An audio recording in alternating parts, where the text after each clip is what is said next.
বাংলাদেশে সক্রিয় হচ্ছে পাকিস্তানি জঙ্গি সংগঠনগুলি। পাকিস্তানি জঙ্গি সংগঠনগুলোর ইন্ধনেই কি বাংলাদেশে বাড়ছে ভারত বিদ্বেষ। বাংলাদেশের ক্রমাগত ভারত বিরোধিতার পেছনে লুকিয়ে আছে গভীর কোনো চক্রান্ত। ভারতের নাশকতার জন্য ভারত বাংলাদেশ সীমান্তকে কাজে লাগাতে চাইছে পাকিস্তানের জঙ্গি সংগঠনগুলি। আসন্ন নির্বাচনে বাংলাদেশ দখল নিতে চাইছে ওই পাকিস্তানি মৌলবাদী সংগঠনগুলি। নিজেদের বিপ্লবী আখ্যা দেওয়া নতুন রাজনৈতিক দলকে কি ভারতের বিরুদ্ধে কাজে লাগাচ্ছে ওই আল কায়দা, লস্করে তৈবার মতন জঙ্গি সংগঠনগুলো। বাংলাদেশের এই অবস্থানের ফলে কঠোর সিদ্ধান্ত নিতে পারে ভারত। আর ভারত বাংলাদেশের বিরুদ্ধে কঠোর পদক্ষেপ নিলে কি কি হতে পারে, কতটা বিপাকে পড়তে পারে ওই বাংলাদেশ। নমস্কার, আপনারা দেখতে শুরু করেছেন এডিটার্স ডায়েরি। আমি ভাস্কর দত্ত আপনাদেরকে আরও একটি এপিসোডে স্বাগত জানাই। গত 16ই ডিসেম্বরের এপিসোডেই আপনাদেরকে আমরা জানিয়েছিলাম যে বাংলাদেশ জুড়ে কিভাবে ভারত বিরোধিতা শুরু হয়েছে। আর 17 এবং 18ই ডিসেম্বর সেই বিরোধিতা চরম আকার ধারণ করল। আপনারা জানেন যে 17ই ডিসেম্বর ঢাকায় অবস্থিত ভারতীয় হাই কমিশনের দপ্তর ঘেরাও করে ওই জুলাই ঐক্য সংগঠন নামে নিজেদের বিপ্লবী আখ্যা দেওয়া বাংলাদেশের সদ্য গজিয়ে ওঠা নেতারা। তাদের সঙ্গে প্রাক্তন সেনাকর্তা, ঢাকা বিশ্ববিদ্যালয় ছাত্র সংসদের সদস্য, মাদ্রাসা এবং কলেজ পড়ুয়ারাও নাকি ওই মিছিলে যোগ দিয়েছিল। আর এই মিছিল থেকেই একের পর এক ভারত বিরোধী স্লোগান উঠতে থাকে। জুলাই ঐক্য সংগঠনের অন্যতম নেতা তথা ঢাকা বিশ্ববিদ্যালয় ছাত্র সংসদের সাহিত্য সাংস্কৃতিক সম্পাদক মুসাদ্দিক আলী ইবনে মোহাম্মদ স্লোগান তোলেন, বাবরের পথ ধরো, 7 সিস্টার স্বাধীন করো। ভারতের উত্তর পূর্ব থাকা এই 7টি রাজ্য নিয়ে এর আগেও মন্তব্য করেছে ওই বাংলাদেশের একাধিক নেতা। বিচ্ছিন্নতাবাদীদের কাজে লাগিয়ে 7 রাজ্যকে আলাদা করার কথা বলেছিলেন ওই এনসিপি নেতা হাসনাত আবদুল্লাহ। এবার তার থেকে এক ধাপ এগিয়ে বাবরের কথা তুলে ধরেছেন ওই মুসাদ্দিক। বাবরকে ভারতের ইতিহাসে দখলদার হিসেবেই আখ্যা দেওয়া হয়। এবার সেই বাবরকে পথপ্রদর্শক বলে মনে করছে ওই বাংলাদেশিরা। এখানেই শেষ নয়, এই মুসাদ্দিক আবার বলেছেন শেখ হাসিনা এবং ওই ওসমান হাদির হত্যাকারীদের যদি ভারত বাংলাদেশে ফেরত না পাঠায় তাহলে ভারতের হাই কমিশনের এক একটা ইট খুলে নেওয়া হবে। তার আরও দাবি, বাংলাদেশ নাকি টাকা না পাঠালে ভারত না খেতে পেয়ে মরবে। আমি ঠিক বুঝতে পারছি না, এই মুসাদ্দিক মুখ দিয়ে খান তো, মানে উনি খান তো, তাহলে উনি জানেন না যে ওই মুখ দিয়ে তিনি ভারতের চাল খাচ্ছেন, ভারতের পেঁয়াজ খাচ্ছেন, ভারতের আলু সহ ভারতের আরও কত কি খাচ্ছেন। আর সেই মুখ দিয়েই আবার বলছেন বাংলাদেশ টাকা না দিলে হাসবো না কাঁদবো, এদের কথা শুনে ঠিক বুঝতে পারছি না। শুধু এই মুসাদ্দিক নয়, ওই মিছিলে থাকা এনসিপি নেতা হাসনাত আবদুল্লাহ আবার বলেছে ভারতীয় হাই কমিশনারকে লাথি মেরে বের করে দেওয়া উচিত বাংলাদেশ থেকে। আমার সামান্য প্রশ্ন, অত বড় পা কি আদৌ ওদের আছে? যারা নিজেদের পায়ে চলতে পারে না, নিজেদের দেশের স্বাধীনতার 54 বছর পেরিয়ে গেলেও যারা নিজেদের পায়ে দাঁড়াতে পারে না এখনো, তারা আবার লাথি মারার কথা বলছে। এই সমস্ত বাংলাদেশিদের জন্য ভারতীয় সেনার কোনো প্রয়োজন নেই। আমাদের একটা ওই সানি দেওয়ালি যথেষ্ট। পাকিস্তানে গিয়ে একাই হ্যান্ডপাম্প উপড়ে ফেলেছিলেন, আর বাংলাদেশে গেলে আবার পা উপড়ে ফেলবেন না তো। মুসাদ্দিক হাসনাতের পাশাপাশি আবার ঢাকা বিশ্ববিদ্যালয়ের কেন্দ্রীয় ছাত্র সংসদের সমাজসেবা সম্পাদক এবং ওই জুলাই ঐক্য সংগঠক এবি জুবায়ের আবার বলেছেন বাংলাদেশের স্বাধীনতার সবচেয়ে বড় হুমকি ভারতের ক্রমবর্ধমান আগ্রাসন। বাংলাদেশের জুলাই আগস্টের যেসব খুনি ভারতে পালিয়ে আছে তাদের ফিরিয়ে দেওয়া এবং ভারতীয় আগ্রাসনের বিরুদ্ধেই নাকি তাদের এই প্রতিবাদ। ভারত কোনোদিনই আগ্রাসনে বিশ্বাসী নয়। ভারত বাংলাদেশের এক সূচাগ্র জমিও দখল করার কখনো চেষ্টা করেনি। 71-এর যুদ্ধ ওই বাংলাদেশ জিতেছিল এই ভারতের জন্যই।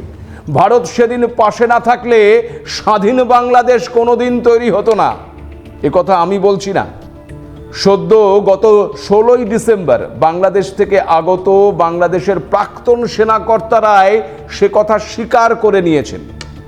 আর নিজেদের বিপ্লবী ভাবা সেদিনের গজিয়ে ওঠা ওই তুক্কি নেতারা বলছেন ভারতের আগ্রাসনের কথা।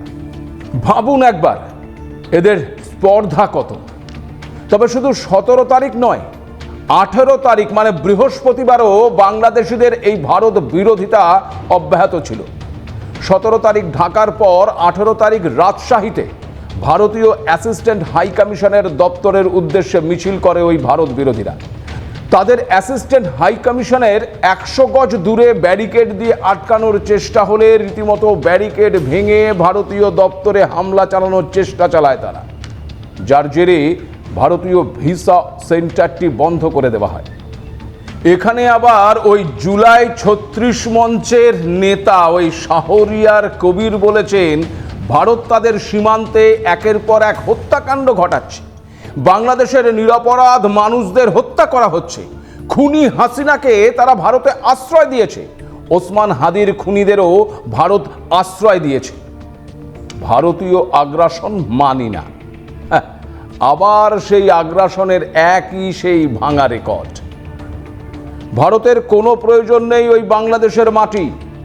তবে বাংলাদেশ থেকে যদি কেউ অবৈধভাবে ভারতে ঢোকার চেষ্টা করে, সীমান্তে চোরাচালান করে, তখন আমাদের সীমান্তে অতন্দ্র প্রহরী বিএসএফ তার জবাব দেবে, সেটাই বাস্তব। এই সমস্ত চোরাচালানকারী বা অনুপ্রবেশকারীদের বাংলাদেশ যদি আটকাতে না পারে, তবে তার দায় ভারতের নয়, তার দায় নিতে হবে বাংলাদেশকেই। বাংলাদেশের বুকে ক্রমবর্ধমান এই ভারত বিরোধিতার পেছনে কি রয়েছে? তবে গভীর চক্রান্ত। তবে কি ইরানে যেমন মার্কিন দূতাবাস দখল করা হয়েছিল, বাংলাদেশে ভারতীয় হাই কমিশন নিয়েও কি তেমন পরিকল্পনা করছে ওই জুলাই 36 মঞ্চ? আপনাদের জানিয়ে রাখি যে 1979 সালে ইরানের তেহরানে অবস্থিত মার্কিন দূতাবাসের দখল নিয়েছিল ছাত্ররা। সেই সময় ইরানের ক্ষমতাচ্যুত শাহেনশাহ মোহাম্মদ রেজা শাহ পাহলভিকে আশ্রয় দিয়েছিল আমেরিকা। সেই সময় শাহকে পুরনো বন্ধু হিসেবে মেনে নিয়ে আশ্রয় দিয়েছিলেন তৎকালীন মার্কিন প্রেসিডেন্ট জিমি কার্টার। এই পদক্ষেপ আমেরিকার প্রতি ইরানের গভীর অবিশ্বাসের জন্ম দেয়। ইরানের জনতা মনে করতে থাকে যে অত্যাচারী শাহেনশাহকে আমেরিকা সমর্থন করছে এবং ওই শাহকে ফের একবার ওই ইরানের মসনদে বসানোর চেষ্টা করছে আমেরিকা। কারণ ইরানের মোসাদ্দেক সরকারের বিরুদ্ধে আমেরিকান ব্রিটিশ অভ্যুত্থান এবং মোহাম্মদ রেজা শাহের ক্ষমতায় ফিরে আসার স্মৃতি তখনও ইরানের মানুষদের মধ্যে রয়ে গেছিল। আর সেই ঘটনার পুনরাবৃত্তি হতে পারে এই আশঙ্কায় তেহরানে অবস্থিত মার্কিন দূতাবাসের দখল নেয় ইরানের ছাত্ররা। সেই ইরানের কায়দায় কি তবে এবার ঢাকা বা রাজশাহীতে অবস্থিত ভারতীয় দূতাবাসের দখল নিতে চাইছে ওই বাংলাদেশ? সাম্প্রতিক পরিস্থিতিতে সেই প্রশ্ন কিন্তু জোরালো হচ্ছে।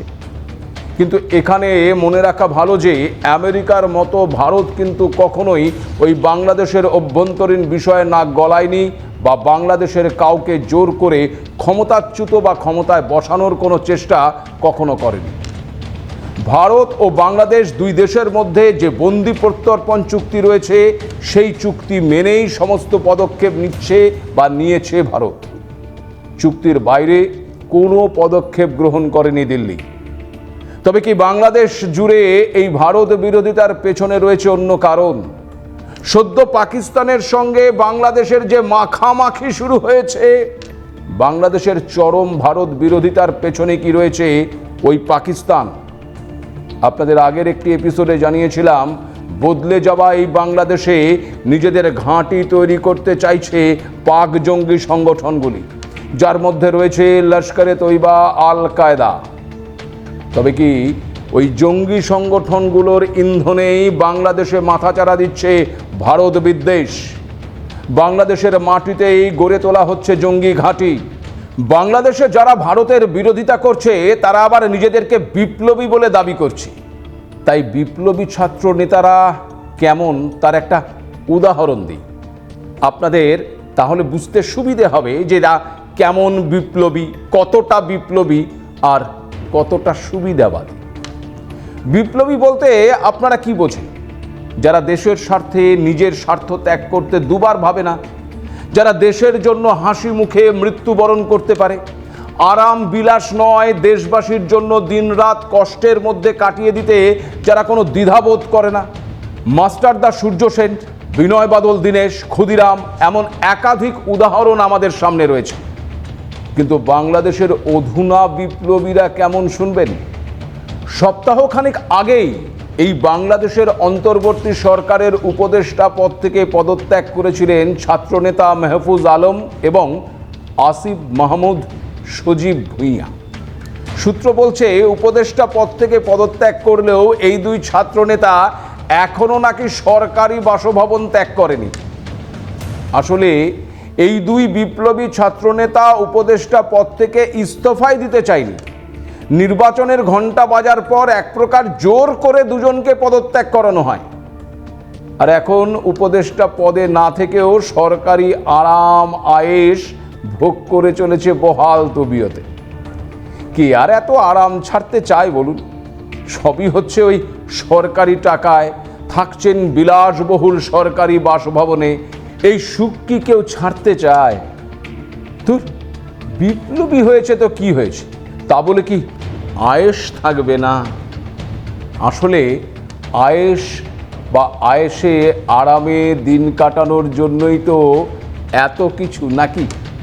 শুনলে অবাক হবেন, বাংলাদেশের মন্ত্রিসভার সদস্য বা জনপ্রতিনিধিরা পদত্যাগ করার পর কবে সরকারি বাসভবন ছাড়বেন সে বিষয়ে নাকি সুনির্দিষ্ট করে কোনো কিছুই বলা নেই তাদের ওই আইনে।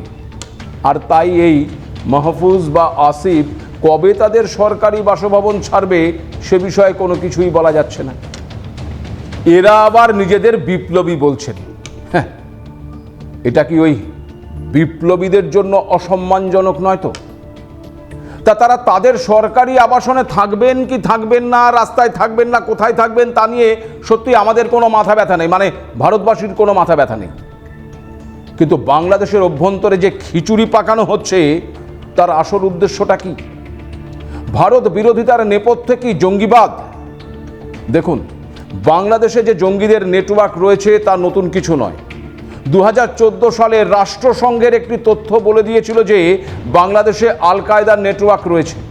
2014 সালের 14ই ফেব্রুয়ারি জাতিসংঘের সিকিউরিটি কাউন্সিল আল কায়দা স্যাংশন কমিটির রেজুলেশনে এই সংক্রান্ত তথ্য রয়ে গেছে।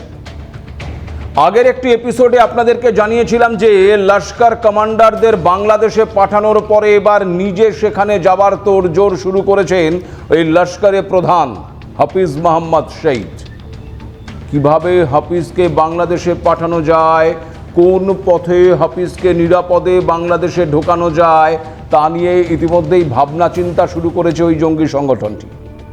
ইন্ডিয়া টুডের একটি প্রতিবেদন অনুযায়ী গত 25শে অক্টোবর ঢাকায় পৌঁছান এই লস্করের প্রধান হাফিজ সঈদের ঘনিষ্ঠ ইফতিসাম ইলাহি জাহিদ। বাংলাদেশের সীমান্তবর্তী একাধিক জেলায় সফর করেছে সে। রাজশাহী, চাঁপাই নবাবগঞ্জ, রংপুরে ধর্মীয় সভা করেছেন এই ইলাহি জাহিদ। প্রতিটি সভাতেই দিয়েছে ভারত বিরোধী ভাষণ, তৈরি করেছে নিজের নেটওয়ার্ক। আর এবার খোদ হাফিজ সঈদ বাংলাদেশে যেতে পারে বলেই জানা যাচ্ছে। অন্যদিকে আরও একটি তথ্য সামনে এসেছে। তথ্যটি বলছে বাংলাদেশের 3টি জেলায় ক্যাম্পে 50 জনেরও বেশি রোহিঙ্গা এবং 2টি ইসলামিক জঙ্গি গোষ্ঠী প্রায় 75 জন ক্যাডারকে প্রশিক্ষণ দেওয়া হচ্ছে। আর এই সবটাই হচ্ছে পাকিস্তানের ওই ISI এর তত্ত্বাবধানে। সমস্ত বিষয় নিয়ে মুখে কুলুপ এঁটেছেন শান্তির নোবেল প্রাপক ওই বাংলাদেশের অন্তর্বর্তী সরকারের প্রধান মোহাম্মদ ইউনূস। যা জানা যাচ্ছে তাতে জঙ্গি সংগঠনগুলি বাংলাদেশের চট্টগ্রামের বান্দরবান জেলায় রোহিঙ্গাদের, আর ত্রিপুরার সীমান্তবর্তী ব্রাহ্মণবাড়িয়া জেলায় এবং মেঘালয়ের সীমান্তবর্তী সিলেট জেলার খাদিমনগরে জঙ্গি গোষ্ঠীগুলোকে প্রশিক্ষণ দেওয়া শুরু করেছে। এর পাশাপাশি আবার গোয়েন্দাদের হাতে এসেছে একটি গুরুত্বপূর্ণ ভিডিওটি পাকিস্তানের তামেওয়ালি এলাকার। সেখানে একটি জনসভায় বক্তব্য রাখছেন লস্করের শীর্ষ এক কমান্ডার। সাইফুল্লাহ সাইফ। সে জানাচ্ছে হাফিজ সঈদ হাত গুটিয়ে বসে নেই, বাংলাদেশের দিক দিয়ে ভারতে হামলার প্রস্তুতি নিচ্ছে নাকি ওই হাফিজ। সাইফুল্লাহর দাবি লস্করের চররা ইতিমধ্যেই পূর্ব পাকিস্তানে মানে ওই বাংলাদেশে সক্রিয় হয়ে রয়েছে। তারা ভারতকে অপারেশন সিঁদুরের জবাব দিতে তৈরি বলে দাবি করেছে ওই লস্করের শীর্ষ কমান্ডার।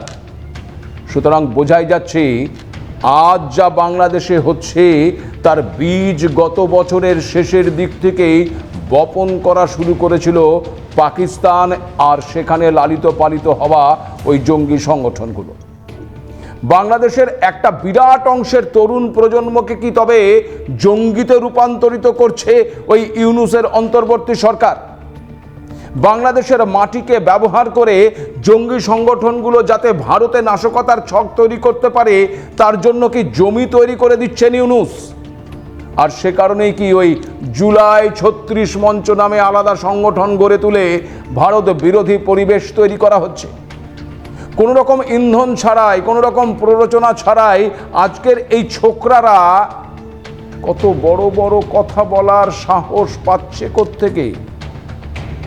প্রথমে নিজেদের একজনকে হত্যার চেষ্টা, তারপর তার দায় কোনো তথ্য প্রমাণ ছাড়া ভারতের ওপরে চাপানো, এরপর সেই অভিযোগের ভিত্তিতে প্রথমে ভারত বিরোধী মন্তব্য, স্লোগান দেওয়া, আর এখন একের পর এক জায়গায় ভারতীয় দূতাবাস ঘেরাও করা, ভারতীয় দূতাবাসের দখল নেবার হুমকি দেওয়া।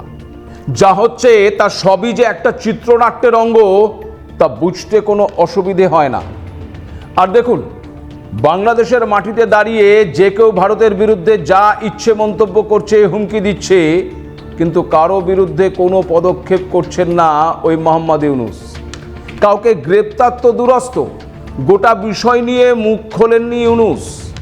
নিন্দা তো অনেক দূরের কথা, এমন কোনো মন্তব্য করা উচিত নয় বা মন্তব্য থেকে বিরত থাকার জন্য কোনো বার্তা দেননি তিনি। যখন একটি দেশের মাটিতে দাঁড়িয়ে কোনো ব্যক্তি অন্য একটি স্বাধীন রাষ্ট্রের বিরুদ্ধে বিনা প্ররোচনায় উস্কানিমূলক বক্তব্য রাখছে, তখন যদি সেই রাষ্ট্রের প্রধান চুপ করে থাকে তবে কি প্রমাণ হয় না যে তার দেশে যা হচ্ছে তাতে তার সমর্থন রয়েছে? নির্বাক ইউনূস কি সেই সমর্থনের ইঙ্গিতই দিচ্ছেন না? হতে পারে সেখানেও তার স্বার্থ জড়িয়ে আছে, কারণ নির্বাচনের পর তো আর সরকারের অলিন্দে থাকতে পারবেন না তিনি। সে কারণে এখন রাষ্ট্রপতি হওয়ার স্বপ্নে বিভোর রয়েছেন ওই ইউনূস।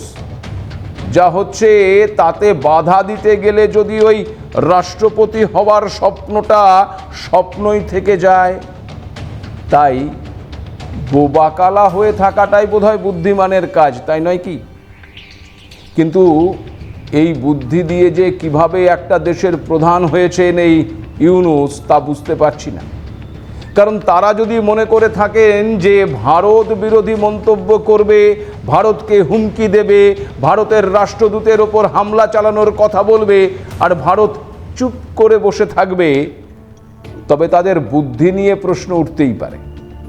ইতিমধ্যেই ভারত ভিসা প্রদান করা বন্ধ করেছে। বৃহস্পতিবার ঢাকার ভিসা দপ্তর খোলা হলেও রাজশাহী এবং খুলনা বন্ধ রয়েছে। যদি একটানায় ভিসা দপ্তরগুলো বন্ধ থাকে তবে সবচেয়ে মুশকিলে পড়বেন ওই বাংলাদেশের সাধারণ মানুষ, কারণ চিকিৎসা করাতে তারা ভারতে আসতে পারবেন না মানবিকতার জায়গা থেকে। তাই ওই ঢাকার ভিসা দপ্তরটি একদিন বন্ধ রাখার পরেই খুলে দিয়েছে ভারত। যে দেশের মানুষকে চিকিৎসা পরিষেবা পাওয়ার জন্য ভারতের ওপর ভরসা করতে হয়, মানে যে দেশের মানুষের মরণ বাঁচন পুরোটাই নির্ভর করছে ভারতের ওপর, তারা আবার বড় বড় কথা বলছে। ইচ্ছে করলেই কয়েক ঘন্টার মধ্যেই ওই বাংলাদেশকে উপযুক্ত জবাব দিতে পারে ভারত। কিন্তু ভারত বারবার বলেছে প্রতিবেশী দেশ বাংলাদেশের সঙ্গে ভারতের সম্পর্ক ভালো, ভারত সেই সুসম্পর্কই বজায় রাখতে চায়। বাংলাদেশের সুষ্ঠু অবাধ নির্বাচন চাইছে ভারতও। তাই যত দ্রুত বাংলাদেশ শুধরে যেতে পারবে ততটাই তাদের পক্ষে ভালো। না হলে এই বাংলাদেশের অবস্থানের ফলে ভারত বাংলাদেশের বিরুদ্ধে কি ধরনের কঠোর পদক্ষেপ গ্রহণ করতে পারে, আর ভারত কঠোর পদক্ষেপ গ্রহণ করলে বাংলাদেশের কি কি হতে পারে তা না হয় আগামী এপিসোডেই বলবো। আজ এ পর্যন্তই, নমস্কার।